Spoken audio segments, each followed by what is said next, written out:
Hey everyone. I am Brandon Bedford, and I'm an account executive here at Klue.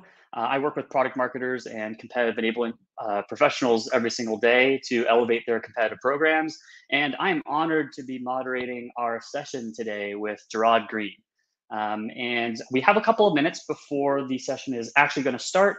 And so while we're kind of getting acquainted here, drop a message in the chat. Let me know where you're watching from, what your role is. I'd love to hear some of your takeaways as well from Anthony's session. I learned a lot from that talk. I thought it was jam packed with value.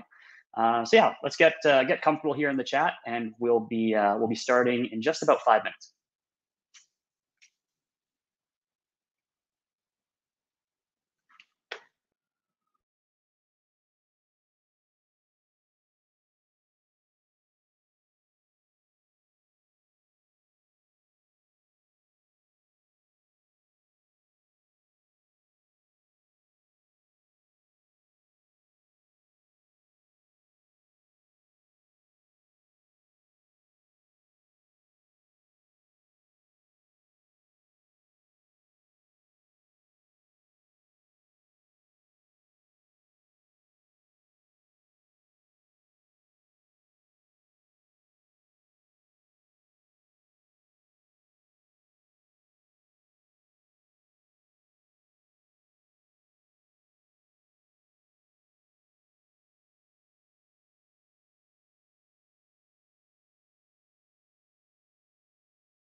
Looks like we've got people from a little bit all over the place. We've got Toronto, Vancouver, Seattle, Bridgeport near or in the UK. For those of you just tuning in, drop a chat message. Let me know where you're tuning in from, or get a chat going on kind of what you're most excited about hearing. We're going to get started in about 2 or 3 minutes as the meet and greet sessions just start to come to a close and people start to jump into the room here.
Looks like we have more people tuning in from Nashville, Philadelphia, Long Beach. Awesome. I'm seeing more and more people start to pour in, and we're about 1 minute to go here. So, as we're getting started, just a couple quick housekeeping items.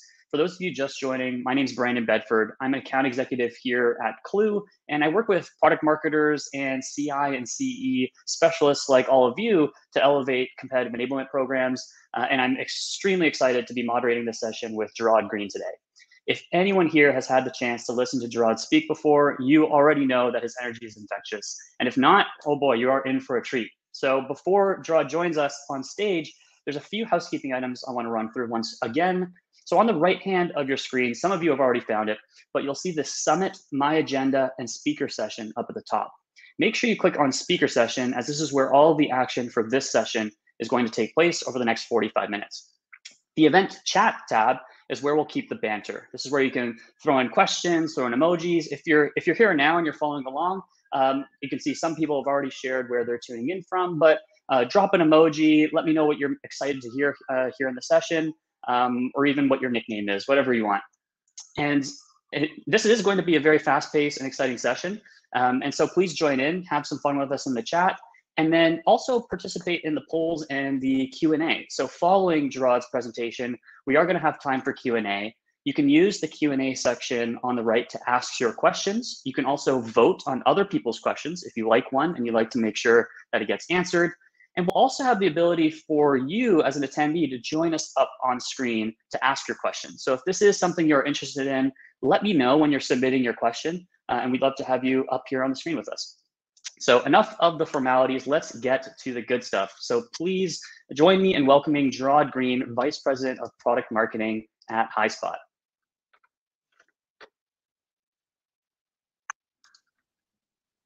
Can you hear me all right?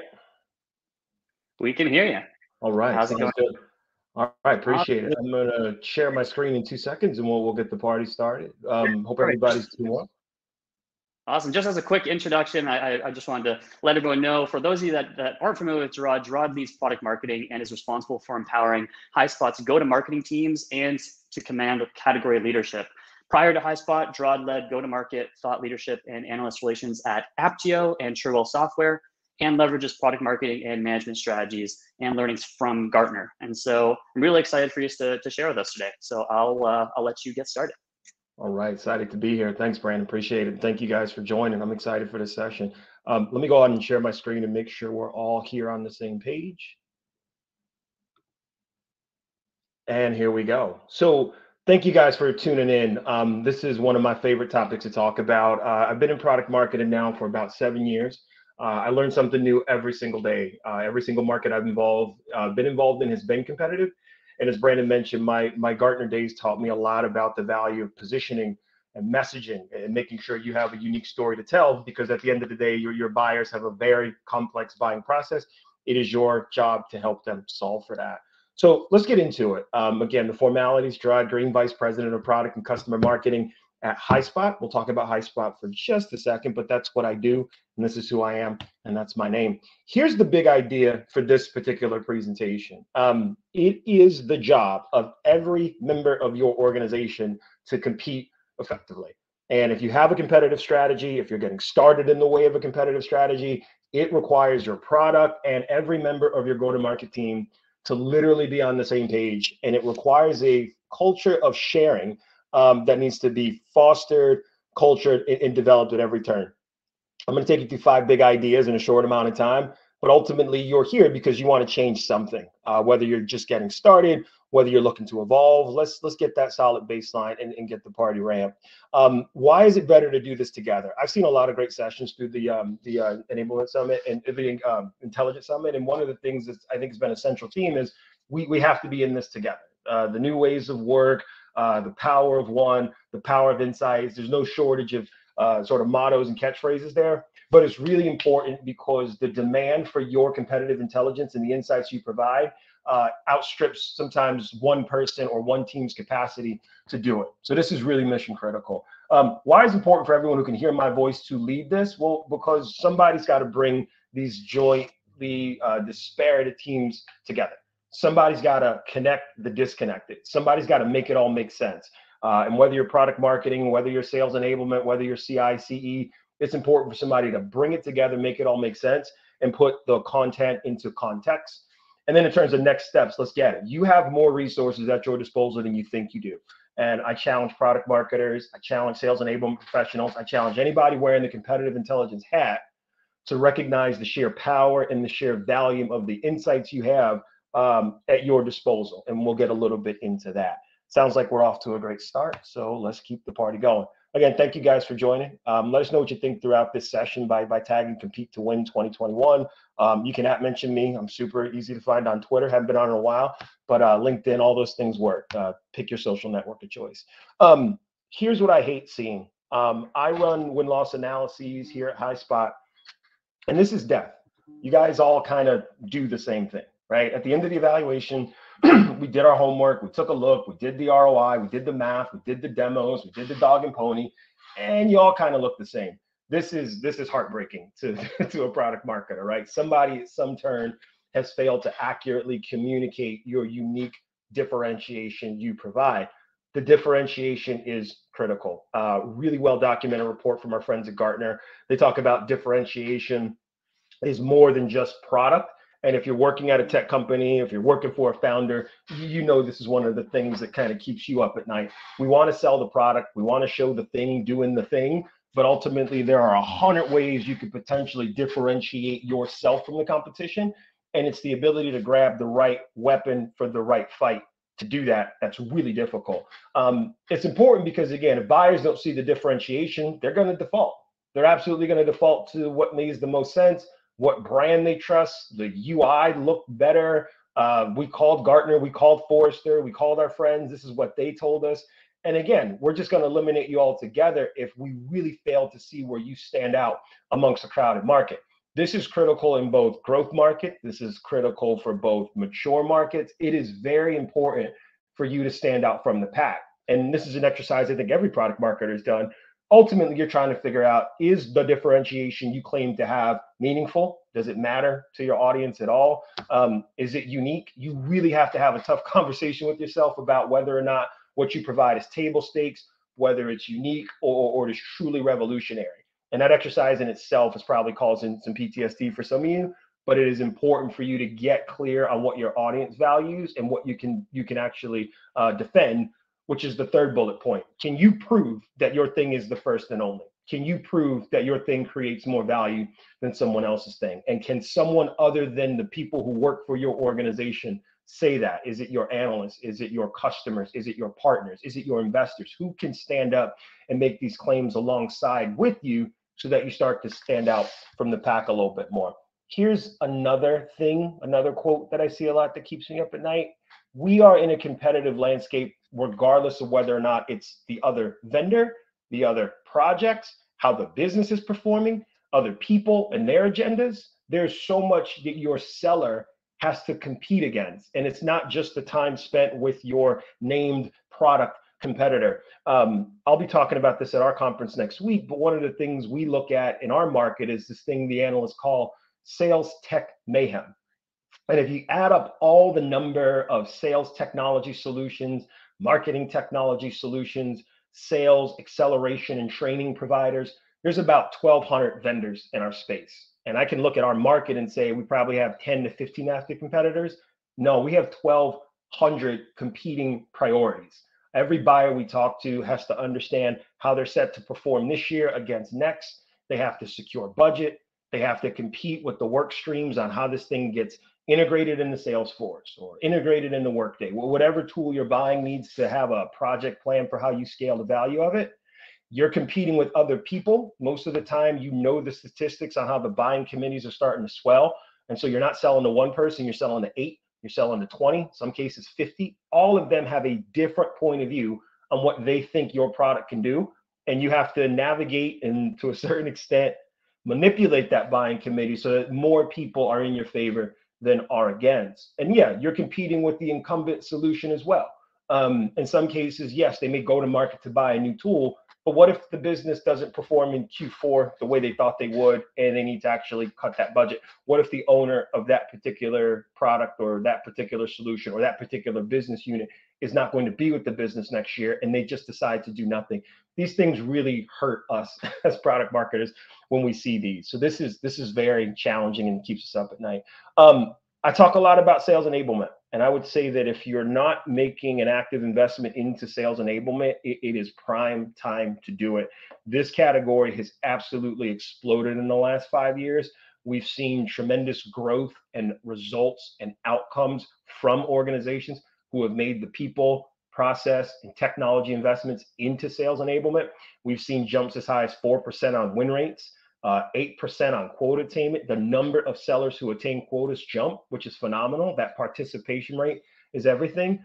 And we absolutely see it on the post-sale side too. You're making more customers happy, you're providing more value. You're now able to sort of command your category and use more of their voices to validate your unique selling proposition. So again, if you're not already serious about sales enablement, it is high time. Don't know what you're waiting for, but let's talk about it. It is a strategic, ongoing process. You need to make sure that your sales teams are equipped, trained, and coached against the strategic initiatives you want to drive if you want to reap those awards above. When we think about what that means is sales enablement, I found, has gone from just here's the content, take it, figure it out, and there's no shortage of that. I am guilty of a product marketer. I'm admitting it to you guys. I am guilty of just flooding the streets with content. I'm guilty of just saying, if you just read what I wrote, if you just use this brochure, if you leverage this section of the customer overview deck, you will be fine. And I've been guilty of throwing that over the wall and not providing that context. This is challenging because another one of my kind of themes is content without context equals chaos. You have to provide the context with it. Otherwise, you are spinning your sellers up into a world that they already have challenges to navigate. The last thing we need to do is spend more than 2 minutes trying to find the golden piece of content you authored. And so if you think about being able to provide content with context, you get confidence. And ultimately, that's what we're all striving to do. We're trying to make sure that our sellers have the confidence they need to execute consistently. And so when your business has a new strategic initiative, if they're not looking to product marketing and they're not looking to sales enablement, something's gone horribly awry. Because I see these initiatives every single day. I see customers launching new products. I see them moving more to value selling. I see mergers and acquisitions in our space. I see the need to launch or reinforce sales methodologies. How many of you folks in the chat have been down the path of the business is launching Challenger or Sandler or Force Management or Command of the Message, and when the marketing team's not at the table, all of a sudden they need a new set of assets spun up to support the new way we talk? What's the feedback loop on that? How do you make sure that the things that you're authoring to make them successful are being used, are being part of the training program, and that sales managers are reinforcing those best practices, right? It is very difficult to keep all these things in check. This is what enablement's supposed to solve for. And of course, we're here to drive compete. Of course, we're here to take out competitors. Of course, we're here to win larger deals faster and keep dollars away from our competitors. But when you see these strategies in play and enablement and marketing are not aligned on these, things go awry pretty quickly. Ultimately, you want to answer those 3 questions on the right. Do your reps know the strategy? Can they execute the strategy? And oh yeah, what are the leading indicators to know whether those strategies are launching? How many of you have been in QBRs where the new initiative is launched and the CEO or the head of sales or the head of marketing wants to know, how's it resonating? And if you're waiting for revenue as the indicator, it's too late. Wouldn't it be great if you had an opportunity to see how the content's being consumed, how the training uptick's performing, how the coaching's being reinforced? And so again, that's our philosophy, and I don't want to drive that on you if it's not something you want to hear. But I do think that we are here to make sure that our sales teams are successful. At the end of the day, if we don't sell enough products, if we don't meet our numbers, if we don't achieve our quotas, good things don't typically happen from there. So again, how do we equip, train, coach the reps to give them all the tools they need? And then how do we analyze things with both leading and lagging indicators to accelerate feedback loops so that when things aren't working, we have enough time to do something about it before it's too late? Or even better, let's be positive, when things are working, how do we pour more gas on that fire? How do we make sure that we can kind of flood with the things that are working so that we can do even more because we've identified a strength, we've identified something that gives us value, we've unlocked a cheat code. So it really is important for us to do it this way. Let's talk about this in the compete context. One of the things that I find to be challenging in organizations, particularly ones that are going through massive growth, It's getting everybody on the same page. It is really important that we're all rowing in the right direction, right? Sports analogy alert forthcoming, but it is very important that we're all rowing in the same direction because the tendency for us to get out of alignment is high, particularly when it's all about doing things with the speed they require. And when we can kind of lie to ourselves and say it's agile, we'll go back and fix it later, we probably end up doing more harm than good. So how do we at least tie together the core functions of product and go to market so that we aren't operating in silos? And no, Rock, herding cats does not typically work. I don't want to be in the business of that. Here's a really good example. I'm sitting down, you can't tell, but I'm about 6'4", 4.5". I played basketball most of my life, and I've been a fan of teams that play really well together. And without being without being a homer or being somebody that's a bandwagon, I've loved to see what the Golden State Warriors, if you're a fan, have done in the last decade.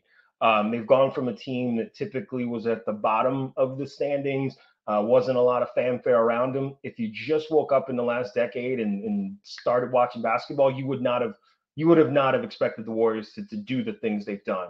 Multiple championships over this time frame. This particular team, the 2016 team, broke the record for the most wins in the regular season. They won 73 of 82 games. It was the greatest regular season of all time, led by Steph Curry, who you see in the middle. Phenomenal coaching, phenomenal role players all around. It's a pretty good team. But here's the punchline: they didn't win the championship that year. They had a great regular season, but did not win the championship. And I think it wasn't because they didn't play together. It wasn't because they were rowing in different directions. It wasn't because they weren't extremely skilled at the game. It was because there was a missing piece. There was a missing facilitator. There was a missing connector of somebody that could do a little bit of all the things that would allow them to level up and be just a little bit better than they were last year. And the Cavs did beat them. I see you, Lisa. The Cavs did beat them that season, but that was one of the four battles they had over that time. I'll ask just in the chat if you chat, how aligned are these teams typically? Like when you think about these four teams in your organization, you got a product team that's running to build the best product the world's ever known. They're gathering requirements from customers directly. They're doing their market analysis. They're building, they're testing, they're releasing. If we're doing it right, we're doing a release motion that's more like a launch one, where we can kind of consolidate all the new things and kind of have that seminal moment of launch to make the world aware. And that's where your product marketing or marketing team can pick that up, regardless of whether you sit in product or marketing or somewhere in between. I've done both in my career. But typically the marketing team is saying, great product, you built something, let's go tell the world about it. Let's go yell, let's go make noise, let's have an event, let's have a virtual event, let's go make people aware of the awesomeness that you just created. And let's engage with the right people. Let's educate folks. Let's get them from kind of curious shoppers into active opportunities. Let's then hand those leads to sales. And sales, please don't mess up what we've established. Please, whatever you do, just take what we've done and keep it on the rails. But sales has got a really difficult job because they're the ones that have to navigate those really complex buying processes. They're the ones that have to make sure that people have followed up a procurement in the right way. They have a meeting every Monday where they have to forecast whether or not this thing is going to close, and they have to trust the words of human beings to do that. It's a very difficult job to do. But ultimately, we've seen a shift to be more around how do we enable the buyer? How do we enable our champion, the mobilizer, to do a lot of that work for us? And then how do our salespeople connect the dots on the information, insights that's required for them to be effective in their abilities to do it? For the 85% of the time we're not around during the evaluation. And then how do they get the thing to the finish line? How do they negotiate? How do they kind of work the deal desk? There's a lot that goes into sales that I have so much respect for, and it's not summarized in those three bullets accurately. But how often do you see sales and product connected? It's a very difficult kind of maze to navigate. And then services, they have a very difficult job. Typically, they're picking up what the sales team has left off in terms of here's the customer, here's how we want to set them up for success long term, here's what we demoed, here's what we showed, here's the initiatives they have. We're going to be here, but we're off to do more. We're off to go sell more things. So got this very kind of weird set of handoffs. And if you have a connective tissue, great. But if you don't, again, I've probably triggered something in you. You probably are thinking of someone or some organization you've been at where, no, this alignment was not there. And it was very difficult to get everyone on the same page. So if you think about it again, I would use the basketball analogies again to probably put product marketing what I call a good point guard bucket. Someone said they're from Vancouver, BC, and you probably would recognize, Canada basketball legend Steve Nash here. I look at product management as the team that really sets the table, right? They want to set up the alignment to make sure that we're doing the right things, we're running the right plays. But the first thing they got to understand is, what's the defense trying to do with us? What is the defense trying to get us to do? What are they building? How are they trying to knock us off of our game? And then in response, what do? Do we want to build the thing? Do we want to buy the thing? Do we want to partner with someone else and create this 1+1=3 thing? How are customers using the thing we just launched?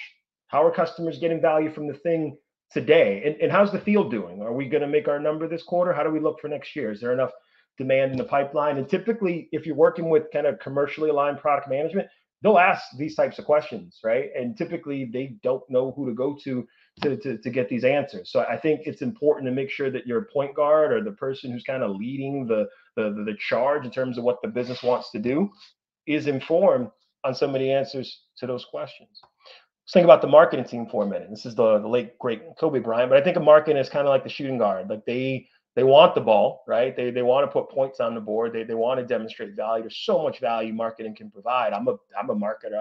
I certainly want the ball, but we want to know, like, are we distributing the right way? Are we getting the right people involved at the right time? They want to know what the competitors are saying too. As a marketer, I want to know what the defense is doing. I want to know what they're trying to do to knock me off my game.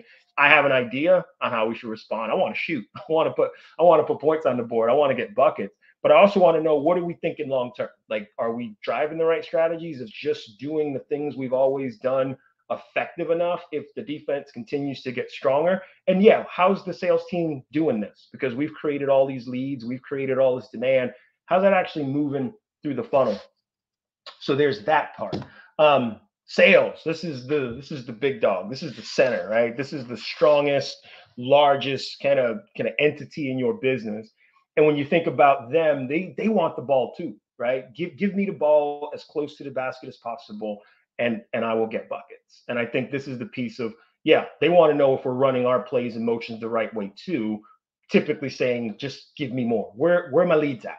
Right? Where my leads? Where my meetings? That's what I need to know. Where's the content? Where the content at? I just give me more because I need it. And typically, if we're not giving it to them with the right context, if we're not setting them up on the right side versus the left, if we're giving them at the high block versus the low block, if we're putting them in positions where they can't succeed, of course they're going to want the ball. Of course they're going to want to score.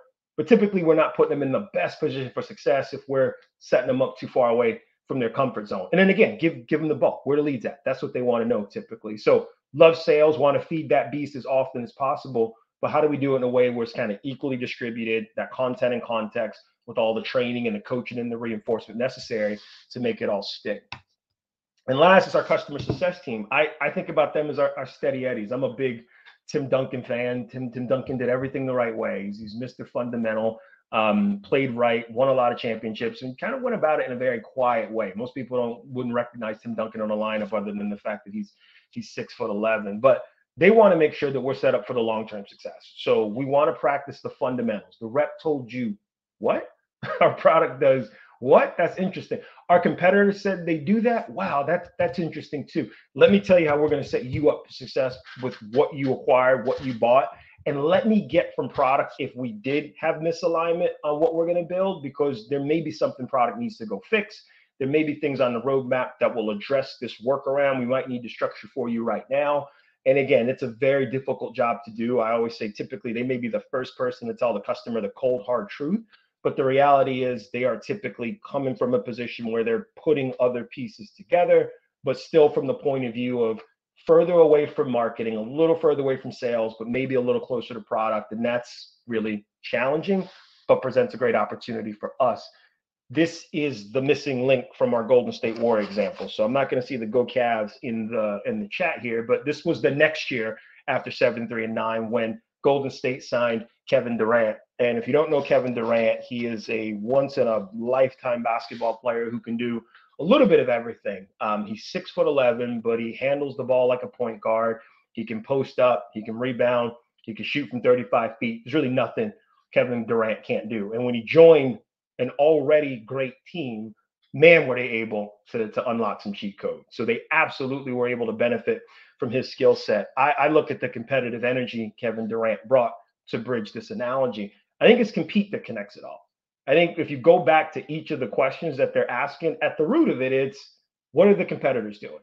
And what are we doing to reinforce the things that are necessary for us to win larger deals faster? Compete's at the core of that product to marketing connection. You need that turn of, hey, marketing, what are you guys hearing so that we build the right things? And when sales turns to marketing, says, marketing, how are you setting me up so I say the right things? And with sales to services, how are you setting me up so we deploy the right way? And if I could loop this back, it would be the notion of how does services inform product on the things that they are learning in the deployment that helps validate all the great things product does. Compete's at the root of this thread. Compete is the red thread, the golden thread that ties it all together. And this is why if you have a compete resource, a compete analyst, a compete execution person, a product marketer who's doing this, this is the validation to scale that function as fast as possible. I have a compete resource who is phenomenal. Justin Topliff is in every single one of these handoffs, and he's one person. And as our company grows and as our company scales, it's going to be really critical to make sure that this compete seat at the table doesn't get hijacked by any one particular group. Product has a point of view on compete. It is not the point of view on compete. Ditto for marketing, ditto for sales, ditto for services. So somebody's got to connect the disconnected. Somebody's got to bring this all together, and compete is the common thread that I found to be the unlock of the cheat code that you need to succeed at scale. This is where it gets good, because now the product team can look at the compete, and compete can inform them on the things that tell them things like, our competitors are launching this in the next cycle. I got this on good authority. I was able to vet the information. I was able to read between the tea leaves. I was able to decipher in my conversations with customers that this is what's happening. And we have an opportunity to respond, or we at least have an opportunity to understand what's happening and choose not to respond. But not having the information isn't an option. Your compete analyst would be able to have insight onto whether or not your buyers prefer a build or buy or partner. Your compete analyst would be able to understand how domains are actually using the things you've already released. Your compete person would have insight into close loss and close won drivers to know that most of the time we're losing deals on pricing. And that's a function product can absolutely help close, but there also may be a value selling, objection handling, negotiation series of things that we need to talk to sales about, right? Most of the deals aren't being closed because of a product gap or a missing feature. So again, we're in these conversations on a daily basis when we're sitting in the room with product, because when we're in the room with product, we're representing marketing, sales, and services. So product compete equals go-to-market team. So we have to speak for all those teams. We've earned our seat at the table because this is another touch point for us, and we like to pass the ball. That's the kind of theme here, in case you're wondering where the pictures came from. We are facilitators of these outcomes. So when marketing wants to know, hey, are we talking to the right people at the right time? Your compete person knows that our competitors are targeting persona X. They're going directly after the head of finance. They're offering streamlined administration, seamless integration with other tools, and a better UI. They talk to the finance person about this. We're talking to the wrong person, or we're talking to the right person with a different message, and that's our competitive differentiation. Our compete analysts would know this information. We can empower the PMO team, right? They're talking to this person, we should be talking to this one, or we should be talking to this person about what we think that team is going to come back to them with. That buyer enablement gets really key. They're able to tell the marketing team enough about the roadmap to say, hey, this feature's coming. We were in the product release meeting. We were in the release readiness meeting. This feature's coming in July. Our opportunity to make a lot of noise about it is critical because it closes a competitive gap against competitor X. Or better yet, it creates a competitive gap against competitor X. And yeah, the sales team's doing all right. We just left the sales meeting. Forecast looks good. There's a couple opportunities that are stuck that have this particular name competitor. What are the kind of marketing programs, pricing offers, incentives, et cetera, that we can do? What are the very targeted and specific messages we could land today? What are some of the ABM specific cohort offers we could hit? Marketing is thirsty for this information. Sales doesn't know how to give that to them. The person sitting in compete does. I think this is a great cheat code to help unlock. Sales and compete. This is one of our best partnerships. And in every company I've been at, Sales and compete are typically just tied at the hip. Sales has a point of view because they are in the line of fire. They are on the ground. They are having the fights every day. I look at compete as kind of the airplane above, right? We can see things from the press box. We can take a wider lens on what's happening. So a seller in a particular patch may be running into competitor X in every single deal, and he's shouting, "I need this tool. I need this. I need this. I need this."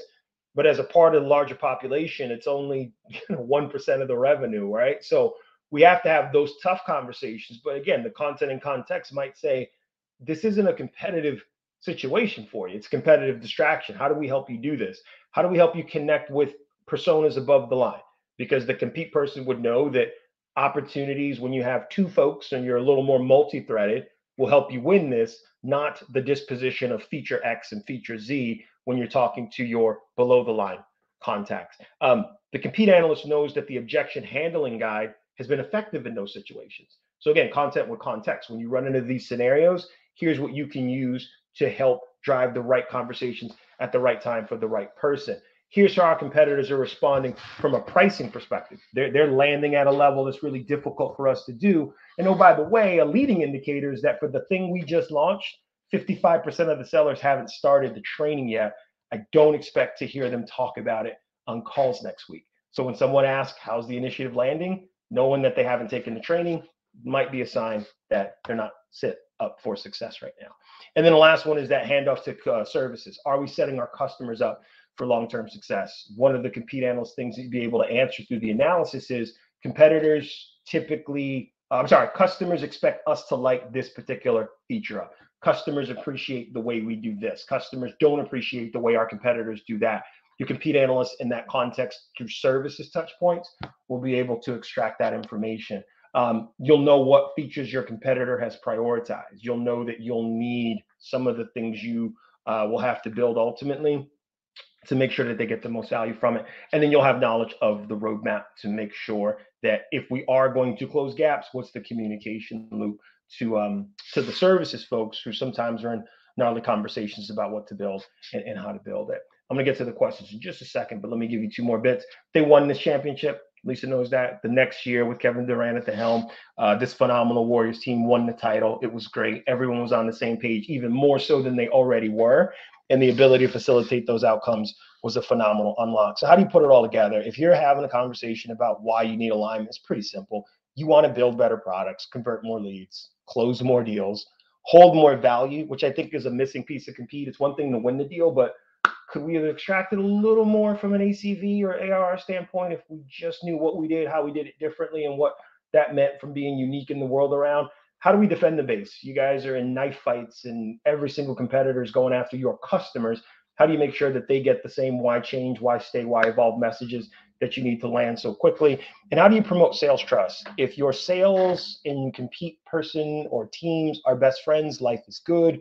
When they are not so much. And so again, that ability to drive sales trust is from your ability to drive sales confidence. You guys have more insights at your disposal than I think sometimes you give yourselves credit for.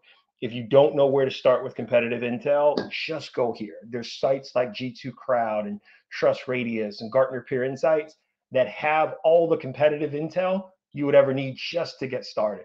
So Trusted Sites is a great place to get going.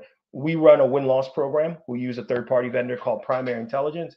We get insights in our inbox on a daily basis. We hear from the buyer, we hear from the seller, and we have a loop with Gartner and Forrester and other analysts to tell us what we're doing or not doing. That informs our program. And we talk to our customers a lot. We run a quarterly CAB. We've just launched a customer community, so we're now starting to pull in some insights that'll be helpful from a compete standpoint. And we just got back from virtual events to physical events. I actually did a physical event on Monday. It was pretty cool. So you have more insights at your fingertips than I think you give yourselves credit for. So get started if you haven't already. And that's the big idea. We're going to be better together on compete because there's the power of connecting the disconnected, and we can foster a culture of sharing where more of that information gets in the machine. Everybody can get their questions answered at the clip they need to be successful. I'm going to answer these questions in the chat, but shameless plug, we do have our virtual conference next week, Highspot Spark. It is virtual. You can register here and save your spot. You need not be a customer. We'd love to tell you a little bit about what we've been up to. And yeah, drop me a chat when you get there. Brandon, I see a lot of questions in the chat. You want me to just hit them one by one? Hey, Jarod. Yeah, I mean, we can get through there. We have about 6 minutes for questions. Just want to say that was an awesome presentation. So thank you so much for sharing your insights. I'm more of a hockey fan myself and a diehard Toronto Maple Leafs fan. So I Okay. definitely know the pains of having, one really great function and not many other great functions, and definitely no alignment. And so, yeah, in terms of the questions, just a quick reminder for everyone that's in the event chat: pop over to the Q&A tab, ask your question there, and then also you can give a thumbs up to other questions that you'd like to have asked. And then if anyone would like to actually ask their question up on screen with us, feel free to mention that in the chat or in the Q&A section as well. And so I'm just going to sort these by popular and Okay. kind of go through here. So I'll go with this this top question here has 3 upvotes by Danny Keene. There's the voting just changed, but I'm going to go with Danny's question first. What advice would you give to a one-person product marketing team in order to close the gaps between all of those teams and be a playmaker? Yeah. I think you have to pick and choose your battles. It's hard to be in all 4 places at one time, and I think depending on the sort of goals and initiatives of the business, whether it's to launch new products at a high clip, whether it's to drive sales excellence, whether it's to drive thought leadership, whether it's to make customers happy, you're going to have to gravitate probably towards 2. It's really hard to do all 4, but I think your business goals and initiatives should dictate. I would love to take it offline to give you some ideas, but ultimately it's recognizing that your ability to show value is only going to be measured through what the sales team's able to do with all your really hard work. I made the mistake many years of saying it's all about content, it's all about content production, and if they just read my content, we'd be happy.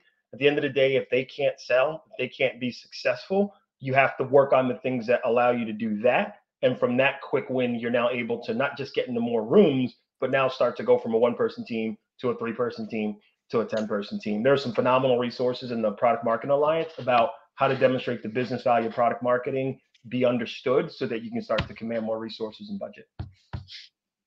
Totally. No, I love that. And definitely Product Marketing Alliance. I'm sure a lot of people here are already members, but if you're not, it's a great resource for that. But just shot to the top of the question list here, a question from Casey Webster. What advice do you have for someone wanting to establish a win-loss program? Great question. We've had the benefit of outsourcing it. I've done it kind of manually, but now that we've outsourced it, we've absolutely ramped the number of responses. When we did it manually, the cheat code I learned was to start with the wins.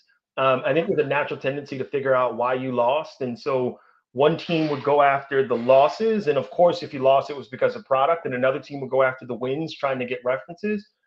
Actually sit down and put the interview guide together for what you want to ask the customer in terms of what problems are you trying to solve, who did you evaluate, what the buying process looked like. It's not about the decision they made and more around the decision stuff they had to go through to get there. And if you start with 3 or 4 of those interviews, your ability to now command the room to share those insights goes infinitely up. And inevitably someone will raise their hand and say, what about the losses? And you can use a similar interview guide to go down that path. So I think getting no more than 4 gets you into the conversation. You don't need a robust database on day one. Just having a few, 3 wins, 2 losses, and maybe a no decision in the next 3 to 4 months can be a great target to then start to build a business case for something that can scale a little faster and a little more broad. Awesome. That's great. Great advice. Next up, we have a question from Stefan Boris.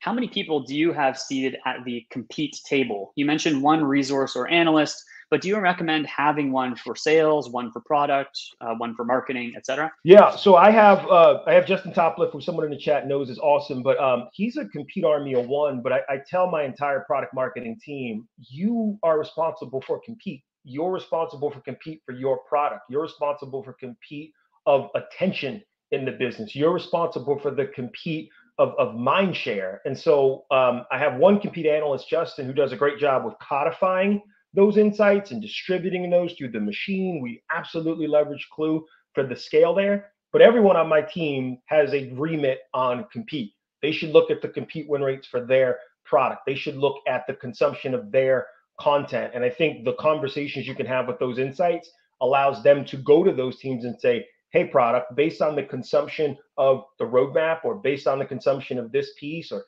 based on the consumption of the product, this is the recommendation I have. It's done through the competitive lens. So I wouldn't recommend having a compete role by function, but more so taking the team you have making sure that everyone on it knows that compete is something they need to wake up, live, and breathe, and then having 1 or 2 people or 3 codify those insights in a way that they can scale to the business, because not everybody's great at the dissemination and distribution of the insights, especially not as good as Justin. So that's what I'd recommend. Gotcha. So it sounds like you kind of have a central core resource in Justin, but you have kind of supporting help from the different departments. Yeah, everybody's got to compete. Everybody. I mean, Right. and again, there's no shortage of breaking news in Slack. We live in sales tech mayhem. Like every day is a competitive thing, but we can absolutely use the product marketing team to kind of decipher what's real, what's a threat, how should we respond.